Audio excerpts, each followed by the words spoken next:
All right, Brent Sadler is here with us today on No Way Out. Before we get airborne, Moose, and to our listeners, I want to provide some context on how our paths crossed maybe 10 years ago. So I'm a Navy reservist, knucklehead reservist, guys that show up and work on their fit reps and that type of thing. I show up to PACOM J5, and Captain Sadler grabs me and says, "Hey, I want you to help us with something. And I'm going to introduce you to a Lieutenant Colonel Russell Davis." Do you remember Russell Davis there, Brent? Oh, I remember Russ. Yep.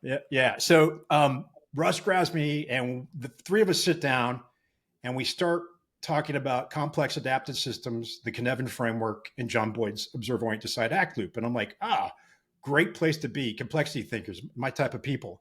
And what I ended up getting tapped to do by Captain Sadler, I'm a commander at the time, is to work with Russ on a resiliency war game.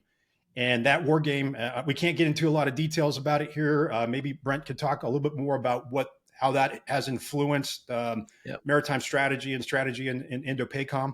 But what we did there is we got away from the linear approaches to strategy, things that we learned in the cockpit. And I hate this because a lot of people that come out of the cockpit start with the end in mind and work backwards. This approach is more about understanding the context. What does the context tell us? What are those affordances? What should we be doing with strategy? And that's what I think Brent really brings to our national strategy conversation is he thinks like this. He looks at the world and says, this is what's happening. This is what is likely to happen. Here's how we need to prepare for that. So what I want to do is turn it over to you, Brent. Great to see you here. And I know you want to talk about the South China Sea and what's happening there. So build on that if you can. Yeah. Well, yeah, great to connect back with the shipmates, and you're bringing back, dusting off some cobwebs. The stories and what we were doing back there, I was at PACOM 2012 to 2015.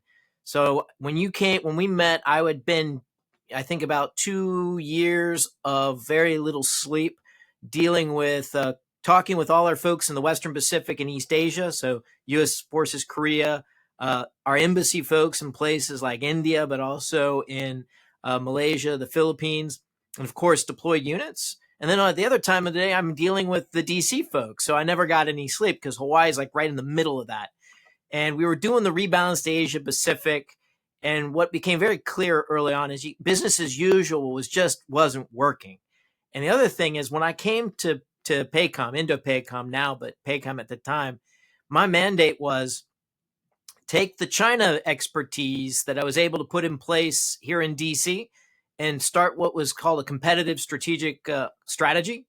It informed a lot of other things. That's probably about as much as I can say on that one. But I came to PACOM with a mandate, and it was execute what I'd started, from my small role, and started the defense strategic guidance, the rebalance Asia Pacific. And the way that we did planning, a little bit of Navy and Army here for a little bit. Everyone in uniform Navy understands that Army is very doctrinal and can be almost like vapor locked into it. But it's also understanding their language. You can actually get them to become really big allies of ours. And they did. So the way that planning was done, this is what you were getting in the mix of. So the way that we did planning was very linear. It was very, okay, we're in phase 0, 1, 2, 3, 4, 5. These are the levels of conflict. And it was very, cookie cutter. It's like, you meet these conditions, the general or the admiral will say, now we're in phase 1. And then things would just magically change. That's not human nature. That's not human existence. That's certainly not the way that our adversary, the Chinese, behave. And so we started in like 2012 through the 15. We moved to a much more graduated kind of thinking where we blended things. And you may be going up in escalation, but then you're planning to also go down in the way that you want. What we were trying to do was connecting war fighting into peacetime campaigning, and that we could seamlessly go back and forth. A spectrum of rivalry is what eventually Admiral Munch called this approach, and that was like 2019 timeframe when he started calling it. So this was a year's effort that you were a part of. I think we knew it at the time that it was a poison pill that we were putting into the department's thinking, and a poison pill for all the right reasons. It changed the way we think. I think it's complicated our adversaries' understanding of how we would fight. Thankfully, a lot of work left to be done. It's a fight that I'm still engaged in. The first book that I wrote, heavily informed from our experience together at PACOM and a lot of other things. This is U.S. Naval Power in 21st Century. New book, which just came out in September, talks a lot about the details about one specific area, and that's the South China Sea, but also in the new Cold War. How do we actually fight and persevere, rather, in this new Cold War that we're in with China? So man, you took me back. Yeah, I wanted to bring that up because I wanted to thank you for how that really changed my perspective that there are solid people in the DoD or DOW now that know how to plan, know how to do things. And Russ was a SAMS grad. Oh, yeah. I want to add one more thing, which is very important here for our listeners.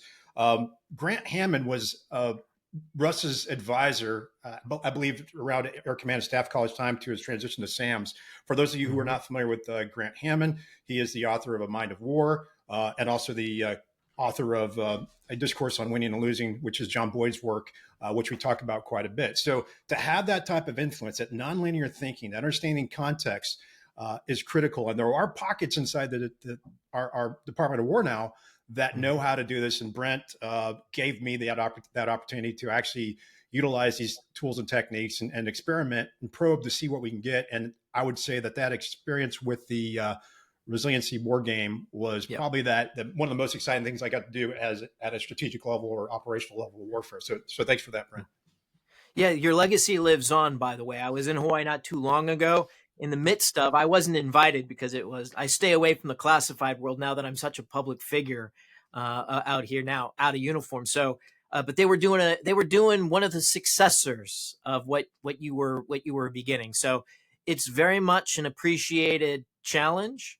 Lots of questions, and the more that you experiment, the more that you understand your own limitations. So, to comment Sun Tzu, know your enemy, but know yourself. And so these logistics exercises are profound. They're being done in more places than INDOPACOM too. So thank you for your effort on that as well.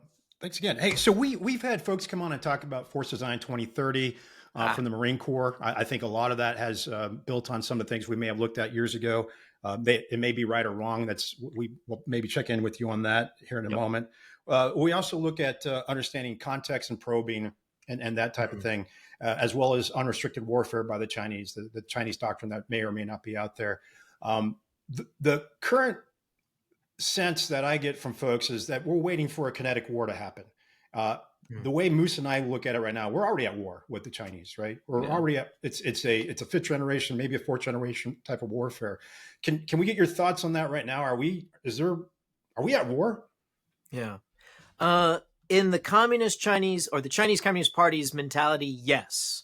And it began while the bodies were still warm in Tiananmen Square in June of 1989. And we know that from the leaked Tiananmen Square papers, which by 1998, it was out there, it was floating around. It was a little bit like a pirated copy back in the 90s to get your hands on this thing.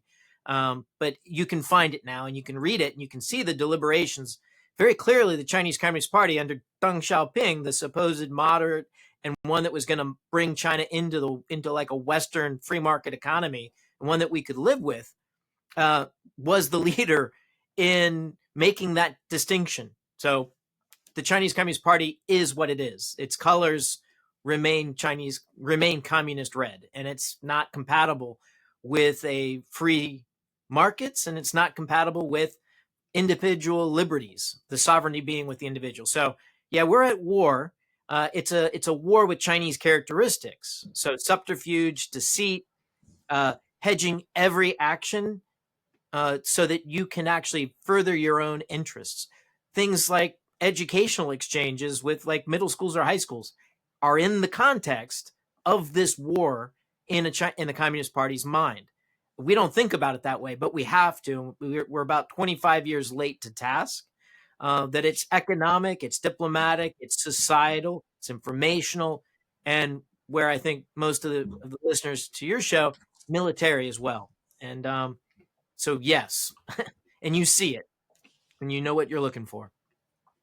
That's That's pretty amazing, especially when you talk about the kids in school being exchanged. It was no different when I was in grad school. I think half our cohort was from the PRC, and that's all part of a grander strategy. I think that most people are completely oblivious to, and a lot of the criticism that I've had on some of the, and by the way, I am a charter member of the South China Sea Yacht Club.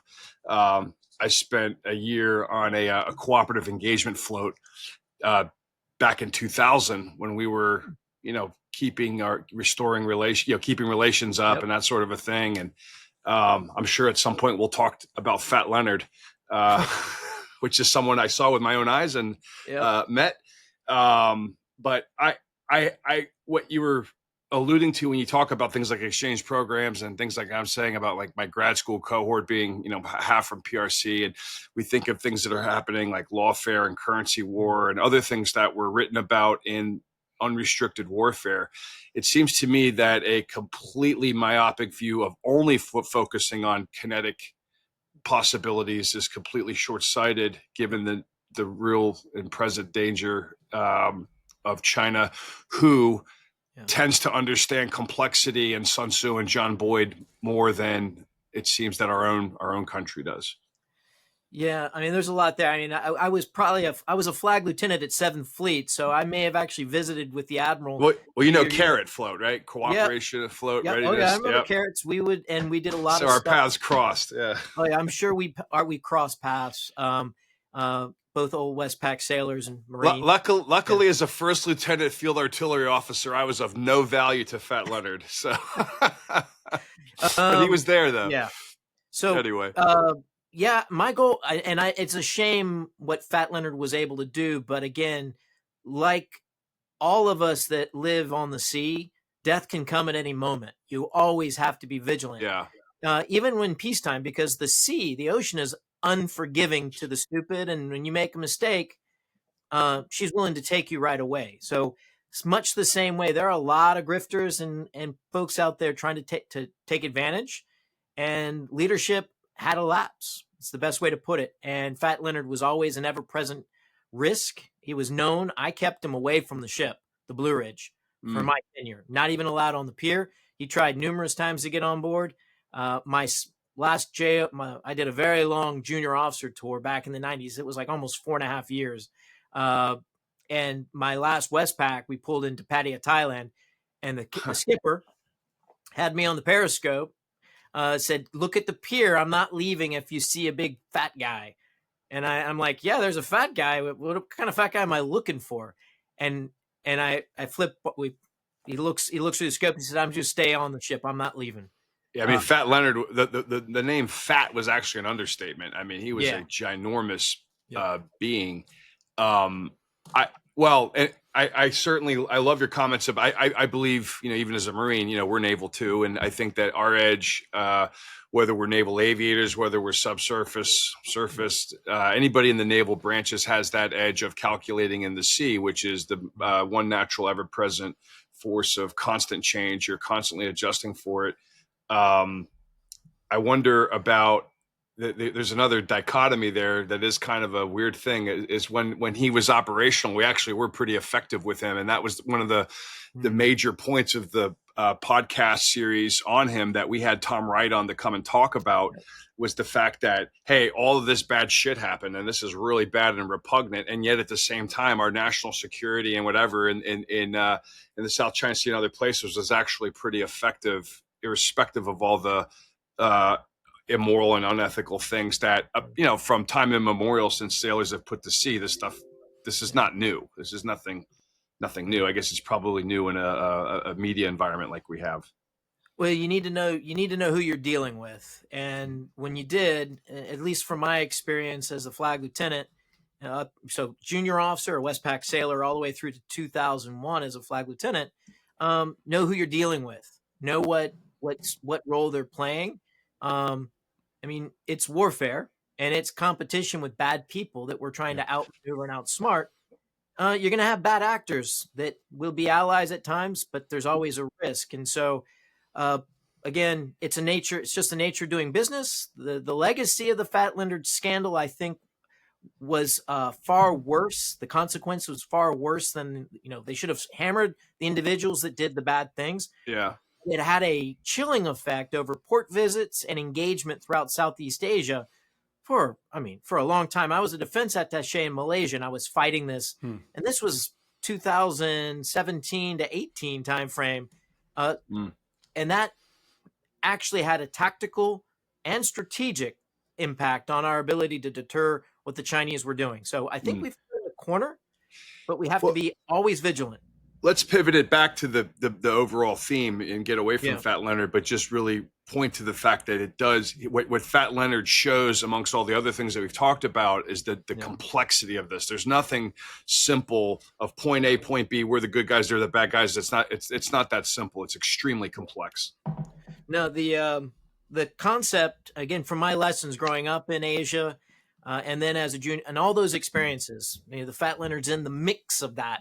And this is this concept called naval statecraft. The last administration embraced the idea. This administration under Trump is also embracing the idea, though they're not using, thankfully, the last administration's term. They took my term, naval statecraft, and called it maritime statecraft. And we need thinkers and leaders that think non-linearly, able to see how different timelines, different efforts can actually come together in unexpected ways, and then lead those changes. So economic statecraft, naval presence, active and aggressive diplomacy that's actually focused. These things all come together in this cocktail called naval statecraft, and we need leaders to do that. There's a few examples that exist that I point to, but we still aren't designing and acting on a plan. It's more happenstance and getting lucky by having the right person in the right place with the right tools. What would you say is the gold standard or the model worth emulating? Who would you say? So 2020, the West Capella incident. So I was already back in DC. I was already getting ready to retire when this, and actually did retire as this was peaking. So I was watching it from the outside. What I found out, what I'm about to tell you, was all by luck, was not by design. And no one's gotten better at it yet. But so if we roll the clock back to 2019, the Malaysians charter this offshore vessel, the West Capella, to do offshore energy surveys in their own EEZ. But of course, the Chinese think it's theirs. So they start screwing with them. The classic form, maritime militia, Chinese Coast Guard. But this is also coming to an election in Taiwan. And as all of us know, in the military, there's one thing on the calendar that you always have to be ready for things going sideways: Taiwan presidential elections. So there was a lot of U.S. naval and military presence in the region, or ready to come to the region if the Chinese wanted to try to do a repeat of the third Taiwan crisis, another thing that happened in the late 90s that was about Taiwan presidential elections. And so these naval forces were in the area. The Chinese are messing with the West Capella in the South China Sea. The naval forces kind of started being viewed by the Chinese and others in the region as being a deterrent against the Chinese. But it wasn't until the Seventh Fleet Admiral at the time connected very explicitly, and I kind of know how and why he did it, but it wasn't with the intent of a bigger purposes. And he said, naval presence is also to assure the economic rights of our partners in upholding the rules-based order. I had never seen an admiral or political leader connect specific naval presence with the economic rights of our partners. Not normally you'd hear them like, oh, so much shipping, 80% of the world's trade is on sea lift, and it's free open sea lanes. That's anodyne. It's not going to move the needle if you're a Malaysia. But if you're a Malaysia trying to get money out of your seabed and energy that your government budget relies on, which it does, and it still does, having an ally say, hey, our military is in the area to keep bad guys from impacting your bottom line, your economy, your economic rights. And what happened after that statement is you started to see, and Vietnam was the ASEAN chair, you start to see statements that you never really heard coming out politically that were in support. Not, hey, the U.S. needs to not stir things up. you hear a softening. And then in July of 2020, Secretary of State says a speech, by the way, that was prepared to occur back many months earlier that said China's claims on the South China Sea are illegal. They're excessive and they're illegal. Now, had the Admiral's statement happened after that, everyone in the region would have thought that we were being aggressive and that it is the U.S. that's instigating a problem that they would have to deal with and a military presence that's not going to serve their own national interest. But because we did it in that right sequence, because we had the naval presence there for other reasons, and it was there for a long time, everyone's like, well, wait a minute, the U.S. military, they are reliable, they're present, they're here also because of my national interests are aligned with them, and they're pushing back on the bad guys in a very forceful way that we can understand. Secretary of State's comments July of 2020 were very explicit in unmistakable terms.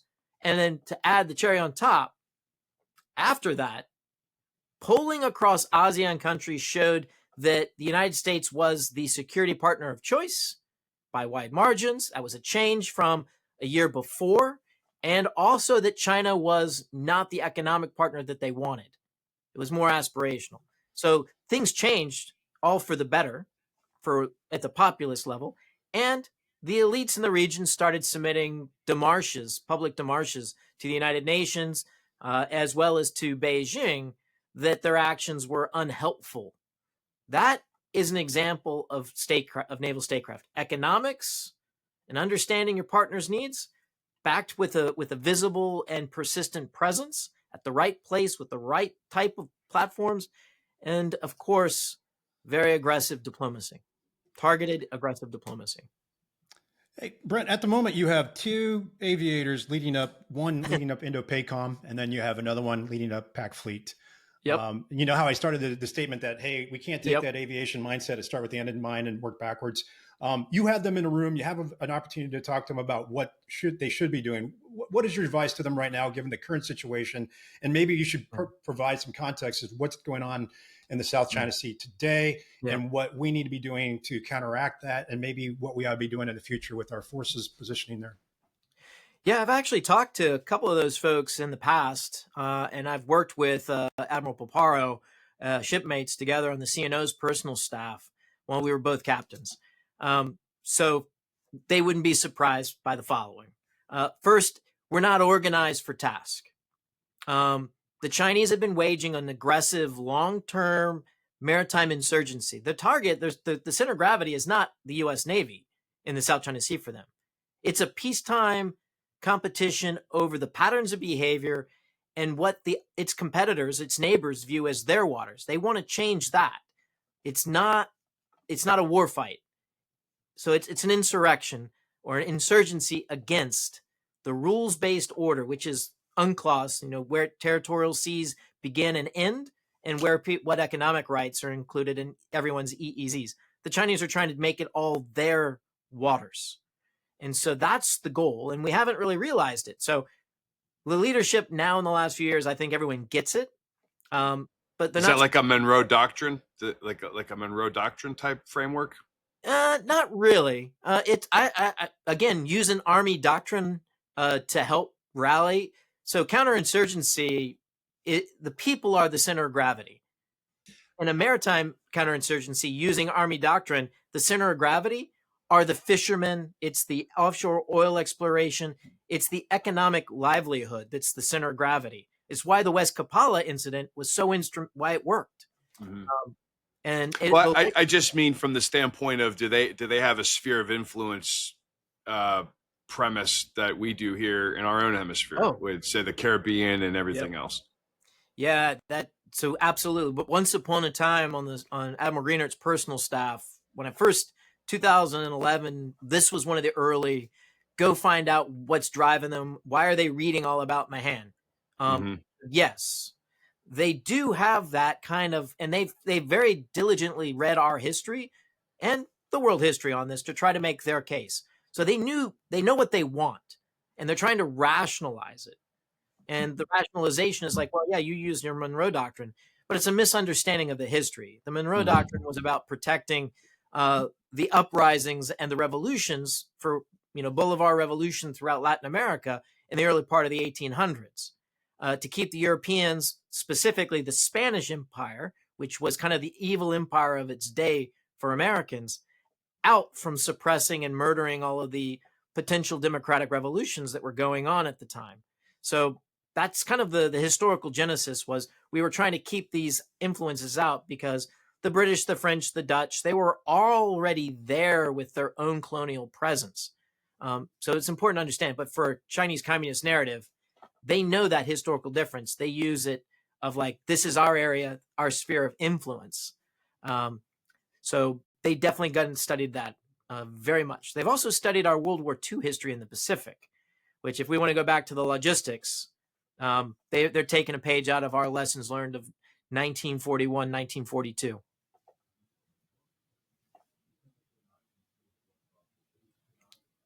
Whoops. I'm interested that you mentioned World War II. There's another thing about World War II in China that I had not been aware of until a mentor of mine from the Marines, a retired colonel and history professor, taught me about. It was called SACO, and it was the Sino-American Cooperative Organization. And this was a guerrilla force that it's sometimes called the I think the Rice Paddy Navy, and it was headed by Admiral Milton Miles. A future Commandant Robert Barrow he did his lieutenant time in the World War II there. But basically, they were guerrilla insurgents against the Japanese on mainland China, and it was a joint effort between the Navy and the Marine Corps. And they'd ambush and they'd create a lot of havoc. And as I understood it, it was two major camps between this Rice Paddy Navy that was more affiliated with Chiang Kai-shek and what became the Republic of China on Taiwan, sort of versus William Donovan in the Office of Strategic Services that was more with Mao. And as those were conflicting, and there were a lot. It's a book called A Different Kind of War. It's been out of print for years, but it was actually through the Naval Institute where I had first heard of it. And I don't know if that history has anything to do with it, because we were supporting both gangs, so to speak, both factions in China that make up modern day China today, with the one exiled to what was then known as Formosa, but then of course the mainland PRC. So do they look at that, and what do they think of that? I think the Chinese Communist Party and Chinese people have kind of a mixed feeling about that history. They're very proud of like the Flying Tigers. They protected it at the worst moments of the Cultural Revolution. They protected Stilwell's headquarters. They kept a lot of the memorabilia safe. You can still kind of go find it. And so they revere that moment in history. So they view us as an ally in that moment in history, an important one. And I think the Chinese people, it's endearing too broadly. The Chinese Communist Party hasn't been able to suppress it all these many years later.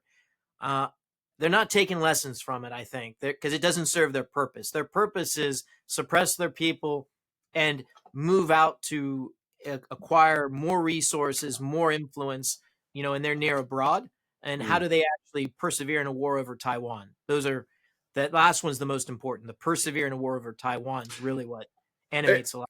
But so another strategic orientation question. So again, we as naval forces, I mean, we've been doing something in China since the 1800s, right? I mean, we've had a lot of exposure.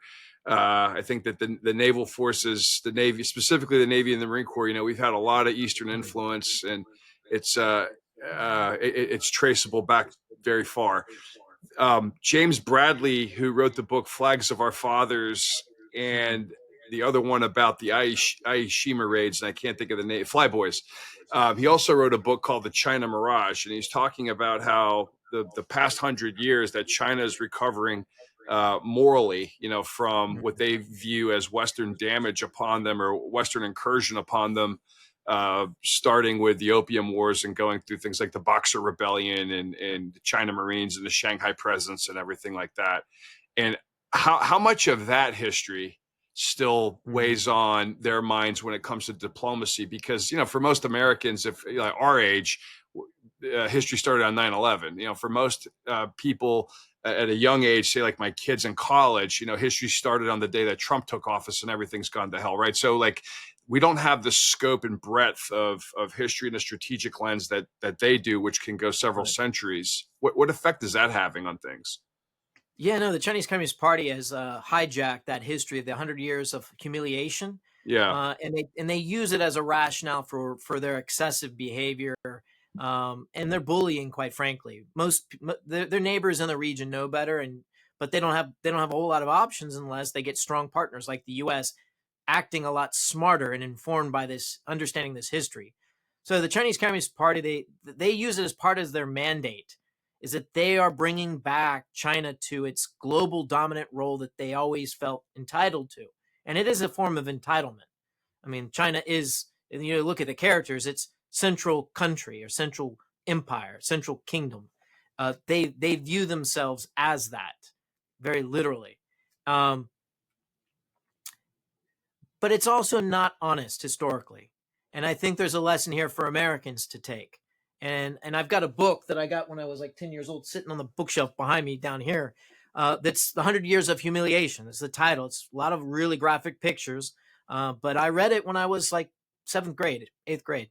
The lesson from this is that China, the empire of China in the early 1800s, basically picked a fight with the British Empire. Two very proud empires, rather than try to figure out how to actually benefit in a relationship, mutually respectful.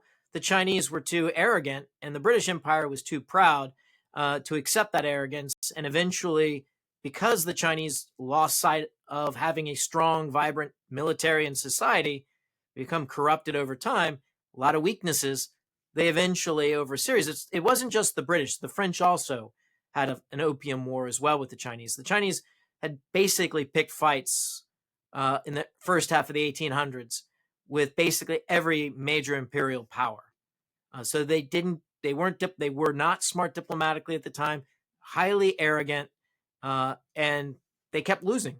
Eventually they had the Taiping Revolution, and it was a massive bloodbath. At one point in time, you had a Christian revolutionary, the Taipings, that almost toppled the entire Chinese empire, and you would have had a very different China today if that had happened. That's also a major force, though, too, of the Taiwanese, and the, like, Chiang Kai-shek was a Christian too, wasn't he? Yes. Yeah. Yes. So there's a tension there, and the Chinese Communist Party has taken another history lesson from dynasties of the past. They'll call them secret societies. Why they hate the Falun Gong.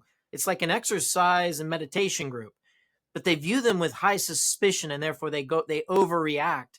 Because in the past, the yellow turbans, the red turbans, there are all these like secret societies in the past that became the genesis for, seditious and revolutionary behavior that eventually caused the demise of dynasties. So the Chinese Communist Party, acting like a Chinese dynasty of the past, cannot allow any type of independence. They cannot allow any type of grouping of people, no matter how benign. Mm-hmm. And this is something they know, but they don't address. We should certainly take lessons from China's experience of the Opium Wars, and be very, we need to nurture our society and our constitutional republic. That is at the core of what sets us apart, and it's our strength. We also need to take very seriously the threats around us, but never be so arrogant as to think that just because we are, that we will dominate. Nothing is given freely, and things will be taken from us if we're not careful. Our last guest is a retired Marine colonel who was born and raised in Pakistan, who's Pashto, and who had come to the United States, became a Marine officer, and then was fighting in Afghanistan. He certainly knows the culture there because he knows the tribes and the codes and things like that, and he's of that. And one of the things that we talked about was cultural misalignment and lack of empathy. How there was a wide cultural chasm between the Americans and the Afghans, when we were intervening. How do you assess that cultural chasm right now with the Chinese? Well, we may be, and I would say on our side, we have a very deep bank of goodwill and empathy on the Chinese part. And they've reneged and they have violated, and again, deceit. The 36 stratagems are a historical Chinese kind of approach to competition. It's based and foundational on deceit. We didn't appreciate that. And when you expect a partner or another country to behave in a certain way, and they don't meet that, then that makes you the aggrieved party. Better to understand who you're dealing with. Going back to the Fat Leonard, know who you're dealing with and what their motivations are, and don't have high expectations that they're going to meet or live up to an American gold standard on anything. But embrace them for who they are and what they are, and treat accordingly with suspicions and also with vigilance as required. That's true of allies too. We don't always agree, but in the case of China, there's a lot that we are not in the same moral sphere. We have very different histories, very different cultures. That's not to say that we are preordained as peoples to be at each other's throats. The only reason why we have a potential of being at each other's throats is because the Chinese Communist Party is driving them in that direction. And I would say, yes, we need to understand the Chinese, but we're a far different place than we were in the 80s when I was growing up in Asia, and what I've seen of America change and appreciation of. But we still have a long way to go.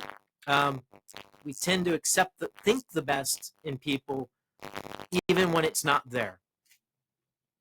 Give us some context. You mentioned growing up in Asia. Give us some context for the listeners. You know that you're coming at this not from someone that just wrote about this stuff in books. Yeah. Give us some more context on that. So I moved. So the best thing is elementary school was in Northern Virginia. So I got my parents all that DC kind of world. But then middle school, I grew up in Guam. So was your dad Navy too? No, DOD. Not uniform. Worked like labor union disputes, comptroller, budgeting, and things like that. Really not very exciting, very prosaic stuff. The guys that actually make it all work, though, right? The guys that actually run it. Dad, all that stuff. I said, shut up. It's boring. Yeah. When I became a captain, I was like, all right, Dad, let's go back in time. Tell me about how this budget thing works and how this, labor disputes. Guam in the 80s, so 83 to 86. Japan, 86 to 89.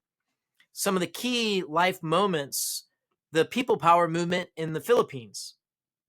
Very important moment. Marcos, when he got kicked out of a peaceful, I don't think there was very many deaths. It was like a handful of deaths, accidental, but it was a peaceful uprising that toppled a very brutal dictatorship.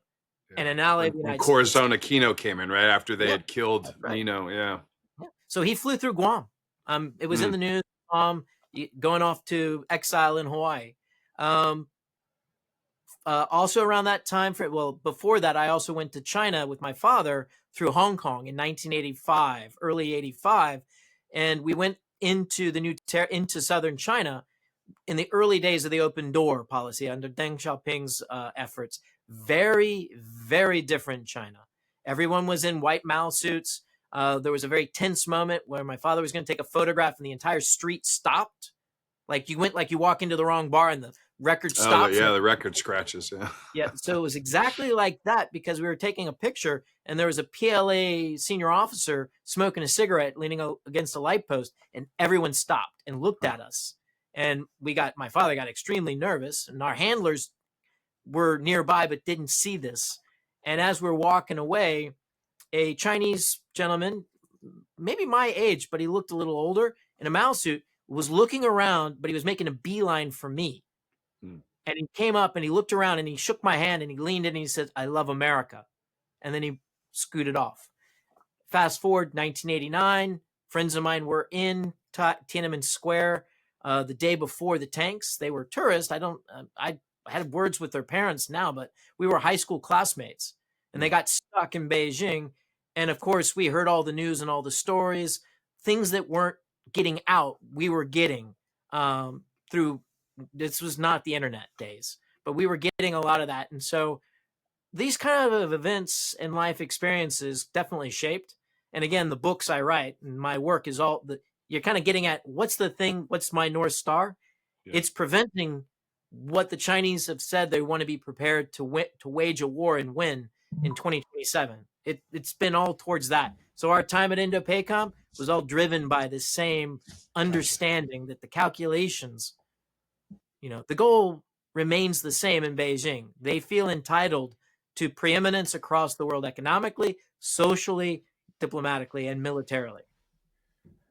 One thing I've noticed about our leaders is we always push back when we hear from our friends and enemies that they're going to do something, and our the common response is, oh no, they won't, they're not going to do that. So 2027, can you talk a little bit more about that? And then how are we prepared for that potentiality? Yeah, so I've done the math. I was one of the and I actually was one of the guys that actually started talking about this back in 2011 and 12 time frame. It was with the CNO's personal staff, but it was more broad than that in the government at the time.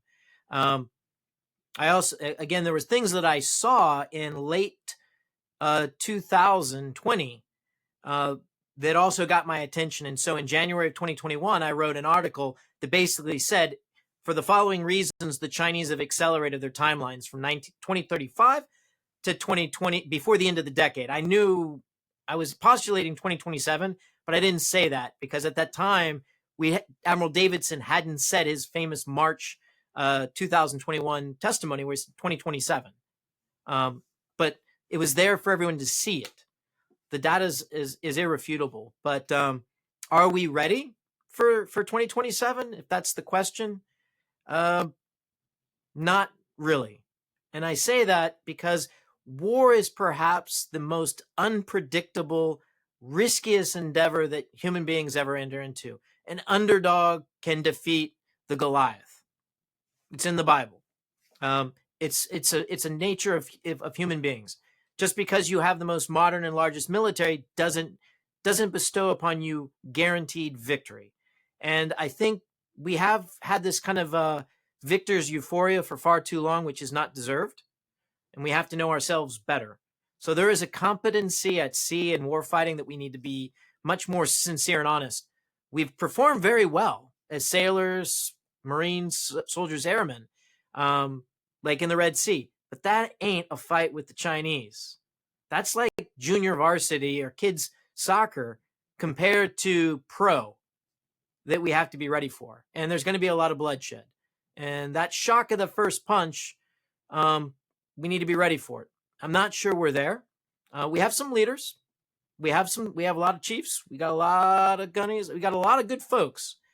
But they need the backing of the political leadership, which I think we got now. Mm-hmm.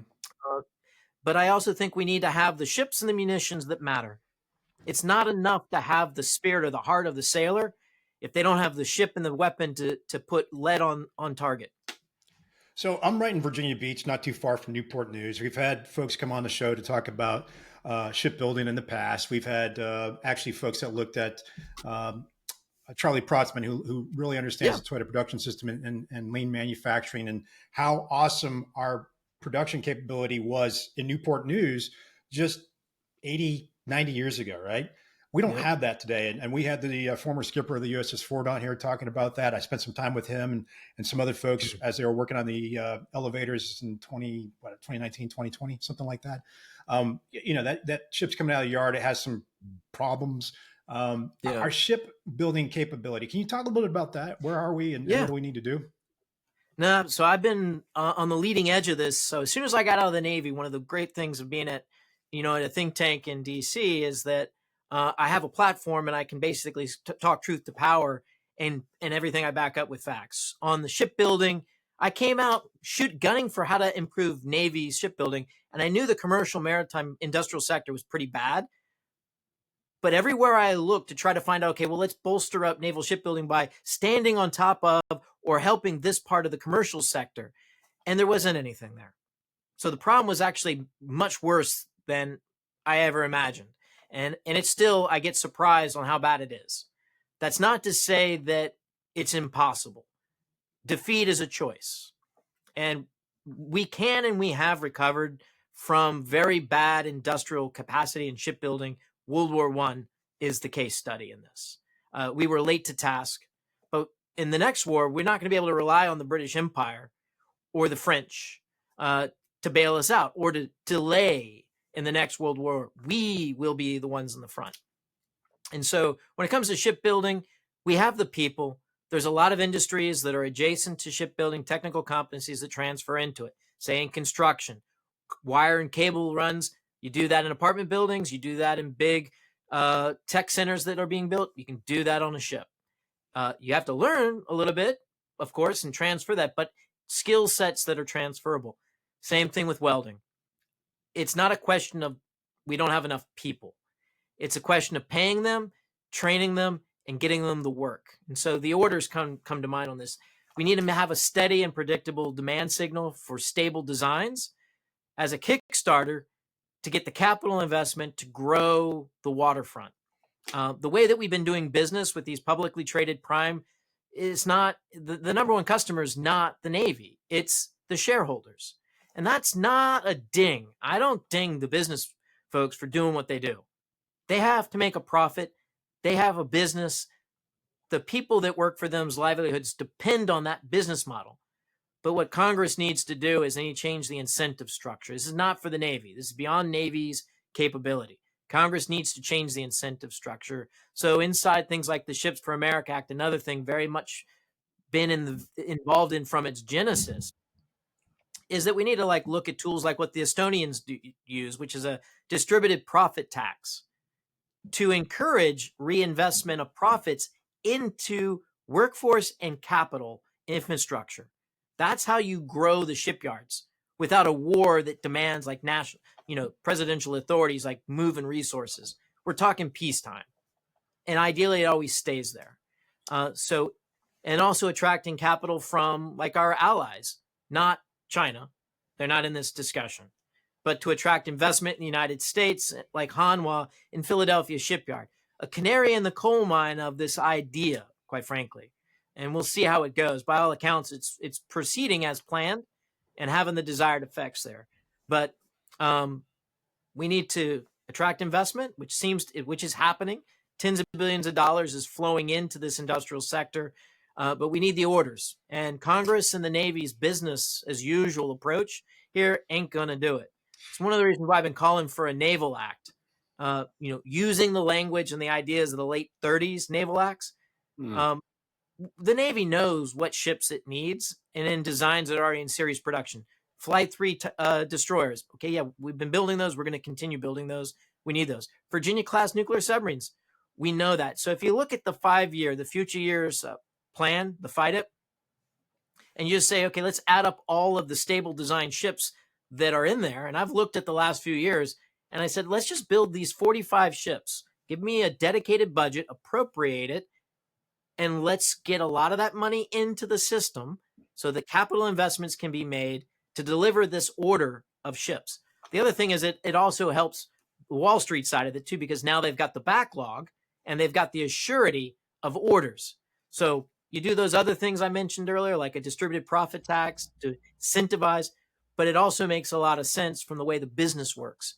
And you're going to get what we need, more shipbuilding capacity, more shipyard workers, not by pushing money to hire them without orders, but by ordering the ship, which is the only thing the Navy should care about, is I want 10 destroyers, I want them in 10 years. Give me my ships. You figure out the labor, you figure out the cranes in your warehousing. That's not my business. Here's the requirements, here's the design, go build me a goddamn ship. What effect would more complex than that? What effect? And I'll disclose my bias. We've both been stationed in Hawaii. I know that you lived in Guam, and I'm also ethnically Puerto Rican. I have a massive aversion to the Jones Act. And the Jones Act, it seems to me, is putting a stranglehold on us from a maritime perspective that most people won't let on. Yep. And it's 102 years old that needs to go away. What are your thoughts? Yeah, some people had the wrong impression of me. So I was nominated to be the maritime administrator, but I come from one of the illustrious organizations that is virulently anti-Jones Act. That's not the case. I come here and I've brought with me a very pragmatic approach to it. One, the Jones Act, it's very inward looking. It's the wrong focus on the wrong type of ships. Great at safeguarding and production of barges, intercoastal waterway from the Gulf of America up to the East Coast. Great for lakes movement. Not good at building ships that are competitive or viable in interocean trade. And those are the ships, quite frankly, and that's the type of shipbuilding that the Navy needs. So the Jones Act hasn't been delivering, to no one's surprise, the types of ships needed. And it hasn't helped the industry because the industry is not hungry enough. So my take on the Jones Act has been, it's not the right thing to focus on. There's a lot of invested self-interest or interest groups that are focused on it, but it's not the thing we're shooting at. What's better worth the time politically, economically, and militarily is, let's focus on building an American comparative advantage in the shipping and shipbuilding sector in the global marketplace. Let's get hungry for global market share. That does not conflict with the Jones Act.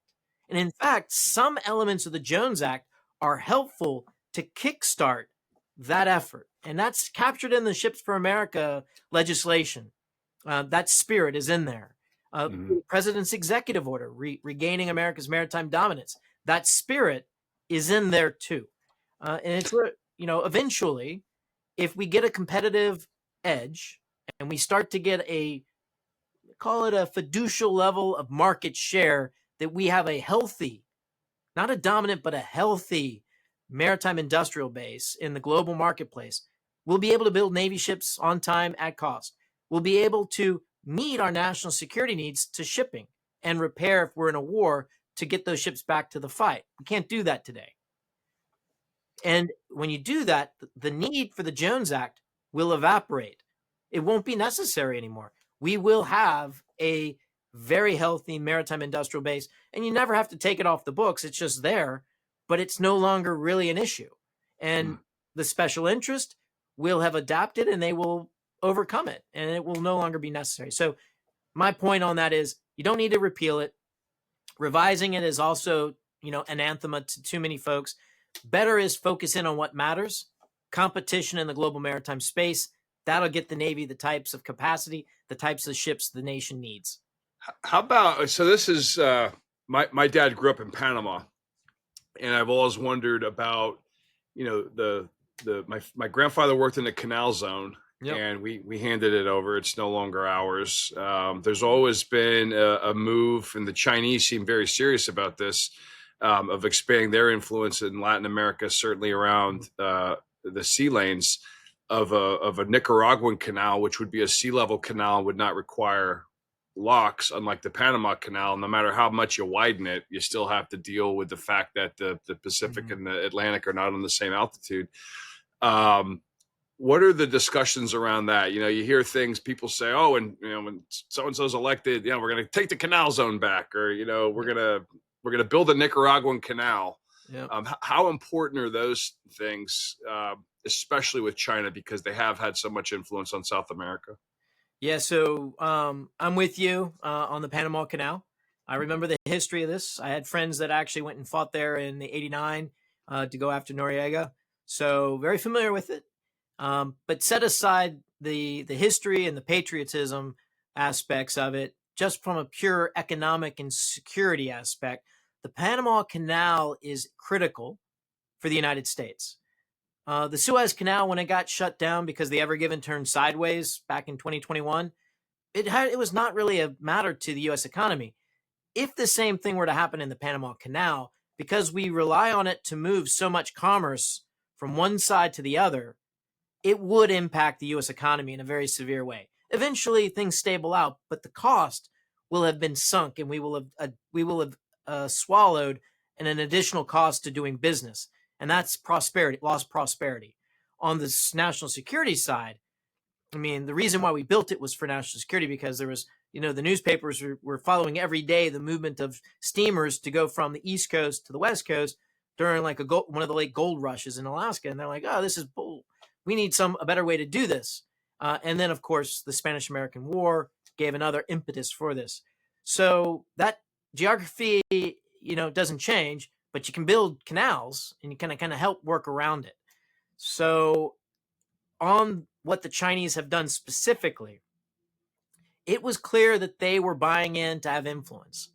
When C.K. Hutchins was trying to sell off its ports early after the election last year, and with the new administration of President Trump was facilitating an offer, it riled the Chinese Communist Party, because this has been part of their plan. Control the terms of trade, control strategic ports, be able to nullify any access or tactical advantage the United States might be able to gain by moving through the Panama Canal. And by buying those ports out from them in order to balance. So CK Hutchins was going out, they had like massive debt. So the $19 billion deal equals their debt. They were trying to level out their debt by selling off a lot of their overseas ports. It was more than the Panama Canal.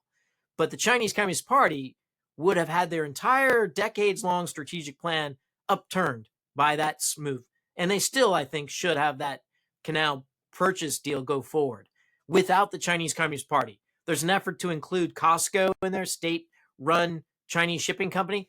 That's like letting the fox in the hen house, and should not be allowed. On the Panamanian side, in my estimation, by looking at the record and even their own public statements, going back, over the last 10 years, they have knowingly violated the treaties. And that abrogation of the treaty means that the president, on the behest of the American people, can go back in and say, well, let's go back to pre-79 status quo ante and start over again. That's not what Trump's actually doing. He's threatening it. And I think there's a legal case, certainly in terms of the treaty, that could be made. Not necessary. Get the port's ownership out of the Chinese hands. Make sure that the Panamanian government understands that element of the neutrality treaty that we signed. So anyway. What about the prospects of a Nicaraguan canal? That one. Yeah, I looked at that. I mean, it's been a long time. The Chinese have talked about doing similar things across the Kra Peninsula in Thailand. But the problem is it's a lot of, you're going to have to move a lot of land. And the other thing is you have to have the ability, even with the Panama Canal expansion, you have to keep water flowing into it and also to operate the locks. And as you mentioned, ocean levels are not exactly the same. The world is not a perfect ball. So it's lopsided. And the geography is kind of it's an SOB. I don't know if sailor language What's our largest ship that can get through the canal, the Panama Canal now? What's the largest? You can't get a Nimitz class through the Panama Canal. They still have to go around the Horn, right? I mean, what's the largest ship? Well, there's two canals. The old canal, absolutely not. The one that we built. The one that was built and finished in like 2014-15 timeframe. I think operations started in 15, but construction was done in 14. I think you probably could. Would you? Probably not. And I'm not sure on that, to be honest with you. But you can move some very large container ships through the expanded Panama Canal. And they have a draft that's comparable to a nuclear aircraft carrier when the container ships are fully laden, which I'm not sure if that's, in some cases they do offload cargo and then they train it across to the other side. So some of these ultra large container ships they've taken cargo and weighed off so they can ballast up. But they are roughly comparable to an aircraft carrier, a Ford class aircraft carrier. So a dumb Marine question. Do subs transit the canal or no? I did twice. Oh, okay. On an SSBN, we didn't have nuclear weapons on board because we were coming out of a major availability, and that was known at the time. But Moose, we went through the canal. I went through two different submarines. One was a training cruise for a major update for the weapon system, and then I went through as a department head on the next submarine to go through to do the certification of the missile systems off of Florida. Hey, Moose, I was going to say, every Marine should know that submarines go underneath the continent, right? You know that, right? Yeah, I thought there were tunnels under the continent. Yeah, the water tunnels. Yeah. Hey, I want to shift gears a little bit. So the POTUS was out here in Norfolk over the weekend, went out to an aircraft carrier. I want to talk about a couple things. Force Design 2030, if you have any comments on that. Fleet design.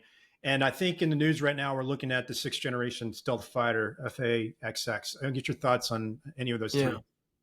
Well, I'll start with the simplest one. The next strike fighter needs to kind of go back to because we're in a similar world why we needed the Tomcat, the F-14 Tomcat. Range of the aircraft, speed too, but that's lesser in my mind. I'm not a pilot, wasn't a pilot. The other is the range of the weapon. So the Tomcat had a really like 1,000+ mile range. It was like 1,300 mile range, and it also had the Phoenix. At the time, the longest air-to-air missile. The Chinese now have that the longest range air-to-air missile, so they can outstick us and they can also outrange us.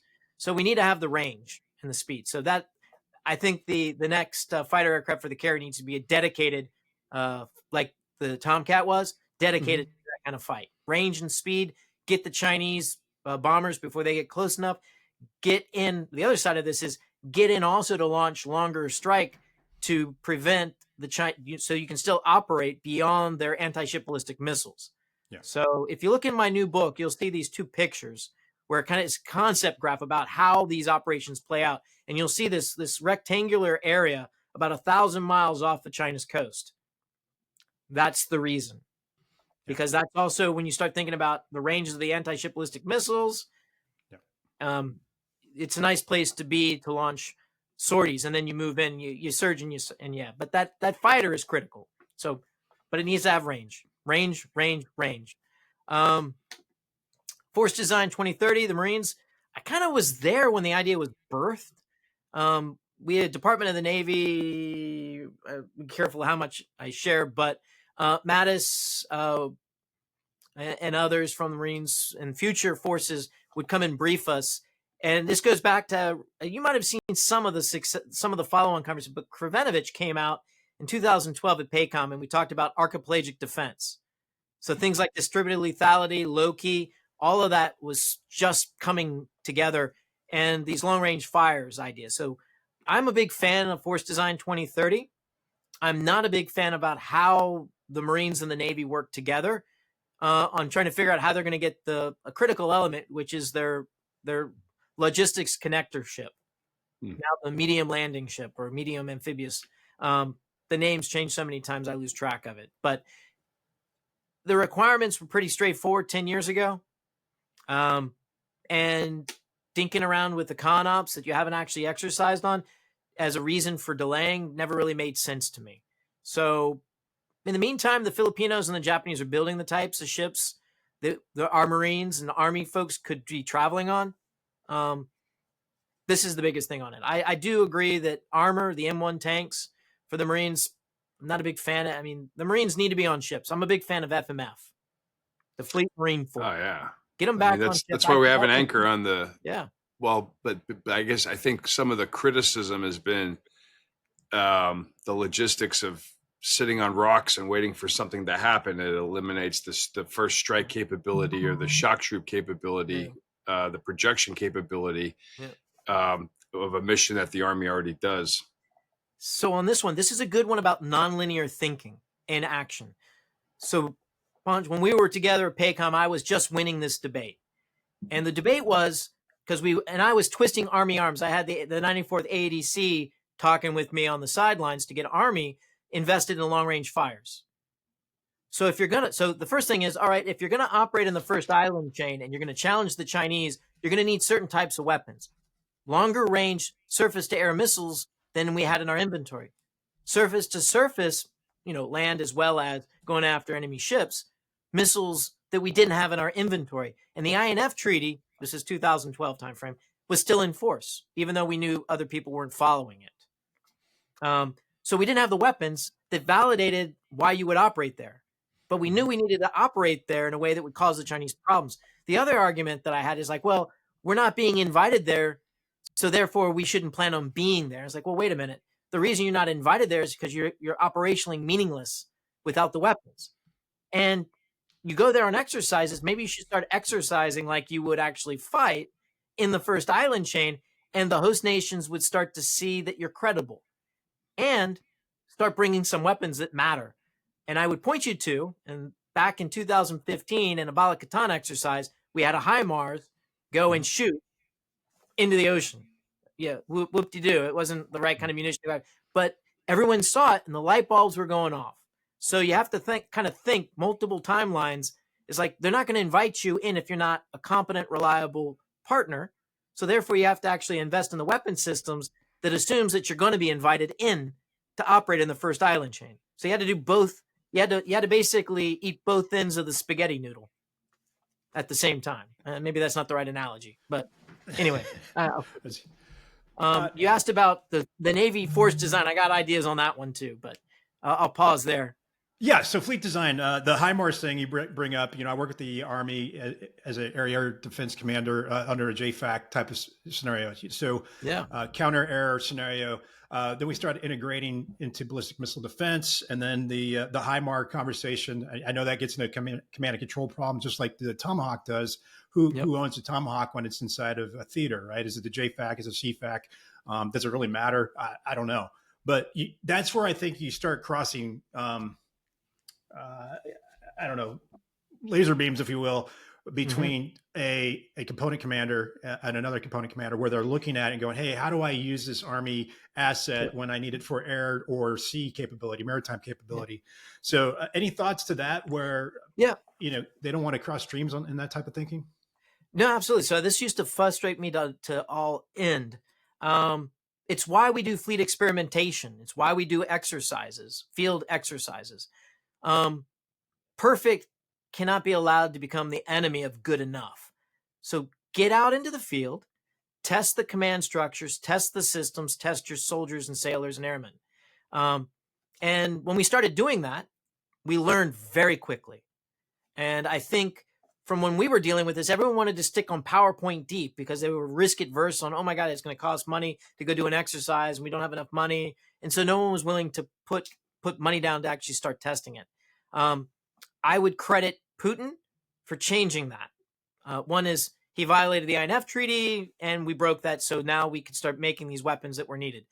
Two, he invaded Ukraine in 2022 and the Ukrainians stumped him with a lot of this long range fires. HIMARS got in there. So everyone started to see the value. They even used some old Soviet ballistic missiles to take out a cargo ship, or I take it back, it was an amphib that was moving munitions in Berdansk in the Sea of Azov within the first year of the war. So the veil came off of everyone, and the blinkers were removed. The blinders were removed on people's thinking in DC on these long range fires and on the possibility of using these kind of systems, and that command and control could be addressed. They didn't know what it is yet, but again, don't let perfect be the enemy of good enough to go out and try and work it out. Ugly is fine in an exercise. Ugly is death in combat. Yeah. In a related question, Tomahawks have been in the news as being transferred to Ukraine, vertical launch systems, and where we launch them from and all that matters. I just want to get your thoughts on that narrative that's going around right now. Yeah, I mean, so on a strategic part, our leadership in DC had a complete misunderstanding of Russians. You've heard me probably even when we were PACOM, I was bitching about this back in those days too. Complete misunderstanding of Russian mentality. When they were threatening escalation, that's not what really was going on. We should have called their bluff in 2022, 2023, and basically made the cost of their prolonged war insurmountable for them. And instead we were always chasing them. We were allowing the Russians to set the tempo and to dictate where on the escalation ladder things were. And we fell right into their preferred method of warfare, attrition. It's also one that the math works for them better than anyone else. And they knew it. So why not? So we were kind of stupid. The technical term, we were stupid and didn't understand what we were dealing with as a country with the Russians. So the Tomahawks, now fast forward to today. I think there's a strategy. I think it's much more based on what motivates the Russians. I think it's also much more informed by the necessity to end the war. There's a lot of reasons why we need to end this war beyond Russia and Ukraine. And so a weapon system like a Tomahawk, and I'm very familiar with it because they do launch them from submarines. Yep. There is a way to actually manage it in an operational and in a technical way.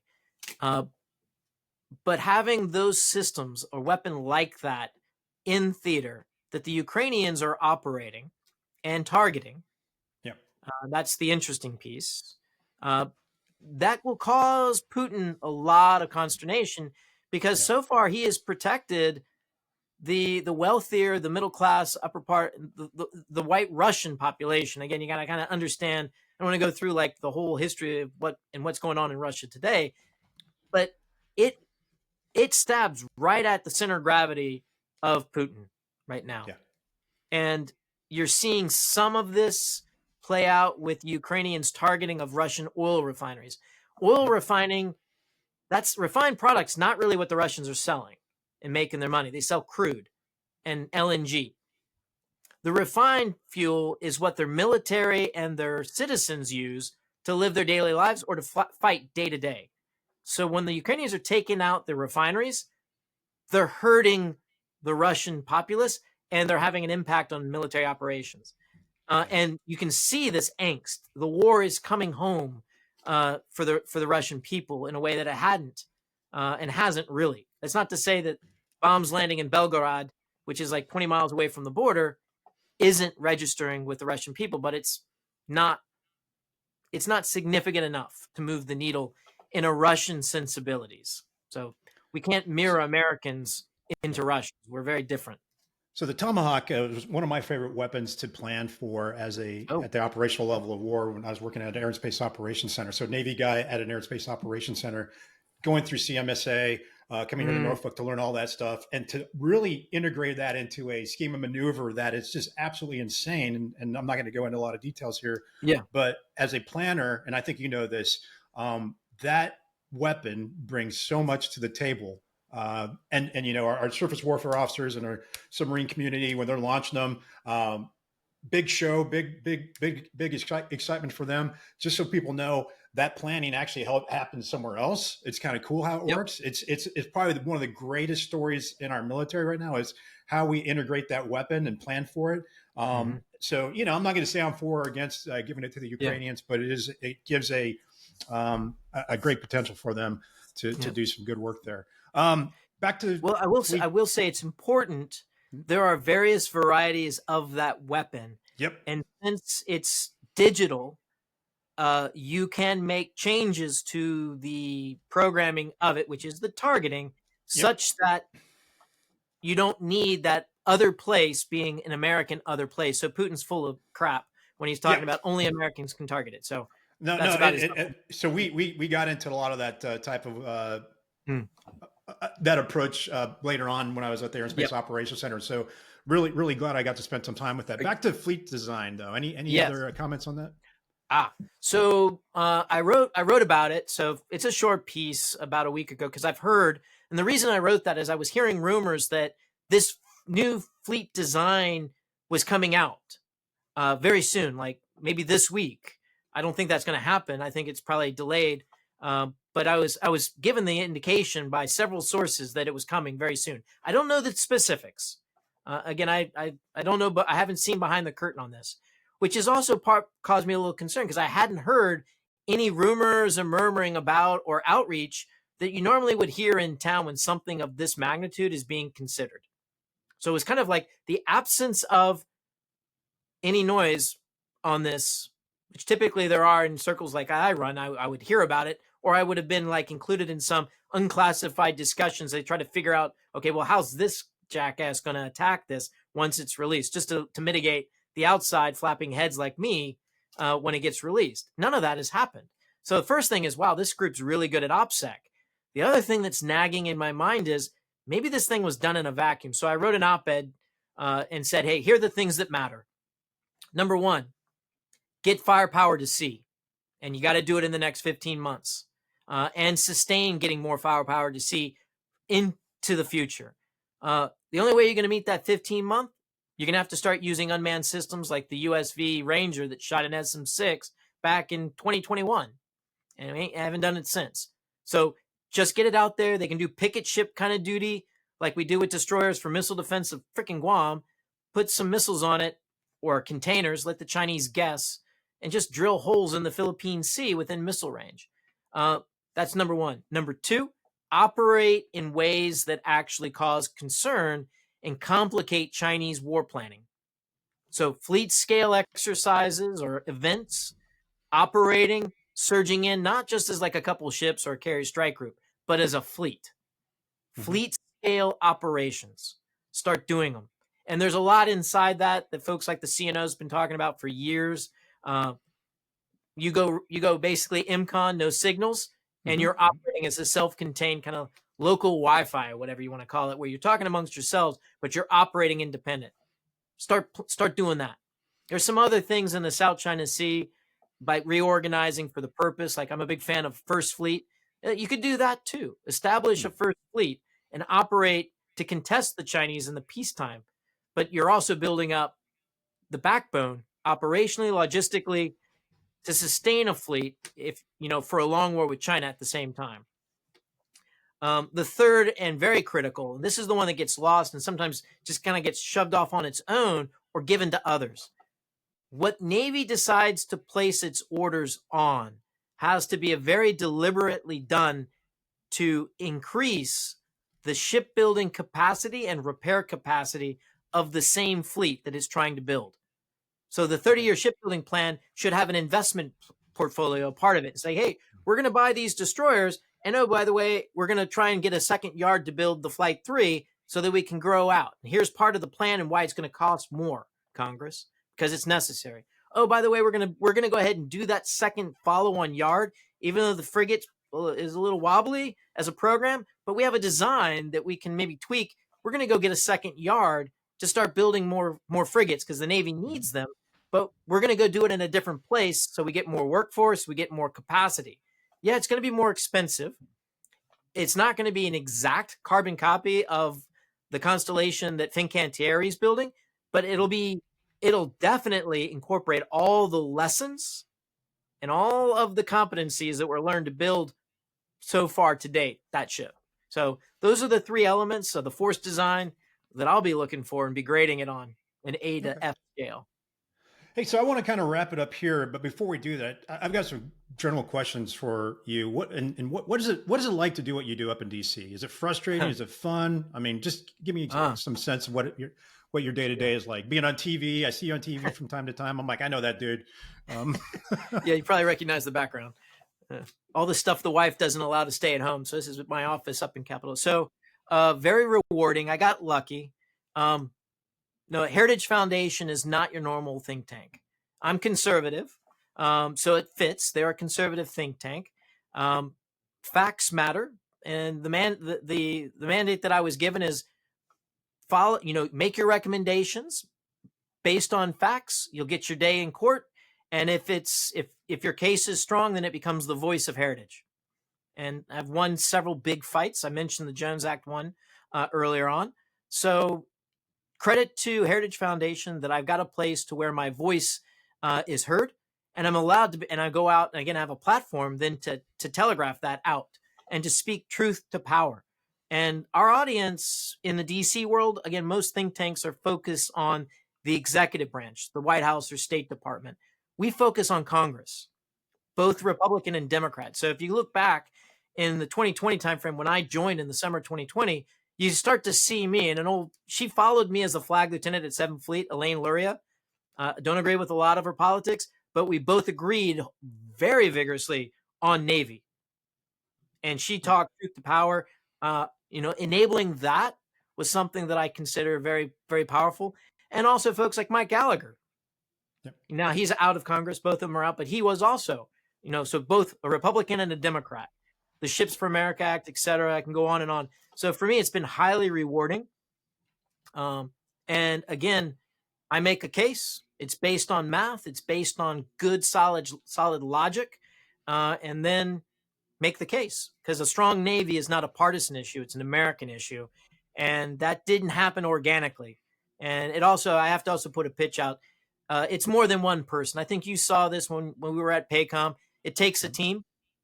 Or it takes a network to defeat a network. And there's a lot of there's competition, armies out there, and sometimes they're not on side. And of course, China is always trying to derail things that could be a threat. So it takes a network to defeat that network that's either benign neglect or benign delay or distraction to the malign, which is the Chinese. And they're different. Yeah. So anyway, I'm also part of a network of about a dozen or so navalists that are all very committed to this effort. And you have friends that are not only in Congress, but they're getting selected for Undersecretary of the Navy. We have friends that have become admirals and 3 stars and 4 stars. What's that like to see some people that you've worked with in the past get into these positions? Well, I mean, I take their success as, their shipmate. So I take a lot of pride in the fact that, I worked with those folks. I might have helped. We may have helped each other at some point in time. I'm, high discretion. Folks know my reputation on a high discretion. So I will talk truth to power, and I'll do the gentlemanly thing first and say, look, you're heading into shoal water. And if they go, too bad, I know it, I'm going to do it anyway. I'm like, well, then I'm going to start talking out loud. So usually, well, always, I give the gentleman's courtesy of with this network of folks. And the assumption is that people that are in government are there because they have the interests of American people at heart. Unfortunately, it's not always the case. But when it comes to the Navy, I haven't been disappointed in that regard. And so that's another good thing. But it's been remarkable. I mean, it's a different relationship with a lot of these. Like, I can talk to senators and Congress members. I can talk to very senior folks in government, political as well as uniform. And there's a respect there because of the access and the clarity, the discretion in all of those conversations. Probably for another place, another time for many of those sea stories to come out. But yep, it's been very rewarding. Well, hey, I appreciate your time. We've been looking forward to having you on the show. We definitely want to have you back. There's so many things going on in the world today that I know we could talk about. But do you have any questions to us or about the show or anything that we've talked about today? No. Well, thanks for quite a long platform. I don't get a chance often. It's got to be like these little 30-second little sound bites, which drive me crazy. So thanks for the chance to have a conversation. Quite frankly, a very long. And you brought me back. You really dusted off some cobwebs there in the beginning on a PACOM time. But it was good chat. Send me the link when it goes live. Definitely love to repost it if it's okay. Yeah. Once you put it out, and let me know how I can help in the future. Absolutely. Well, thanks again. We'll keep you on for a few minutes, but thanks for being on No Way Out, and we'll talk to you soon. Beat Army. Yeah, beat Army.